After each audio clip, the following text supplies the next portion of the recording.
Uttar Pradesh Vidhan Sabha is expected to see a stormy budget session as political parties are set to train their guns at Chief Minister Akhilesh Yadav. Parties are set to raise key issues like failing law and order situation and power crisis in the assembly.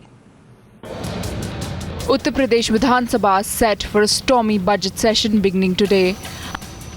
And the political rivals of Uttar Pradesh Chief Minister Akhilesh Yadav have made up their mind to corner him completely. For the Chief Minister and the government facing immense criticism over deteriorating law and order situation, the start of budget session of Vidhan Sabha will likely be a stormy one, with opposition making intentions clear to corner the government on issues of rising crime and power crisis in state. In the backdrop of the recent spate of obnoxious crimes against women and brutal killings of politicians all across, the political quarters preparing to raise the issue in the House. बिगड़ती हुई कानून व्यवस्था जो बुरी तरह से ध्वस्त हो चुकी है और इसके अलावा जो महिलाओं के साथ उत्पीड़न, बलात्कार और जितनी भी जातियां प्रदेश में हो रही हैं, जिसे कंट्रोल करने में वर्तमान सरकार बिल्कुल फेल हो चुकी है, उसके ऊपर हम घेरेंगे।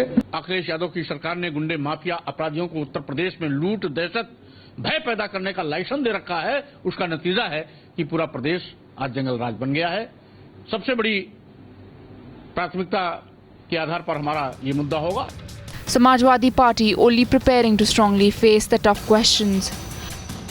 विधानसभा का फ्लोर सदन होता ही इसलिए है कि प्रदेश की सारी समस्याओं पर विपक्ष अपनी भूमिका के अनुसार अगर समस्याओं को रखना चाहता है तो उस पर चर्चा भी हो सके और सरकार अपनी नीतियों को, अपने कार्यक्रमों को और अपने जो उसके संबंध में की गई कार्रवाइयां हैं उनसे भी सदन को के माध्यम से प्रदेश की जनता को अवगत कराए।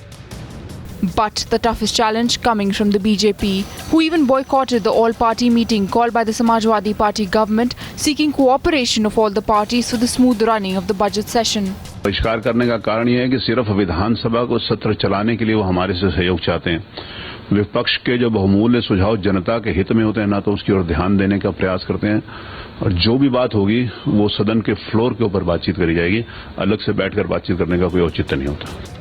Is the Akhilesh Yadav government set to face the tough questions in the assembly? Will he be able to explain the crumbling law and order situation in the state? Bureau Report, Times Now.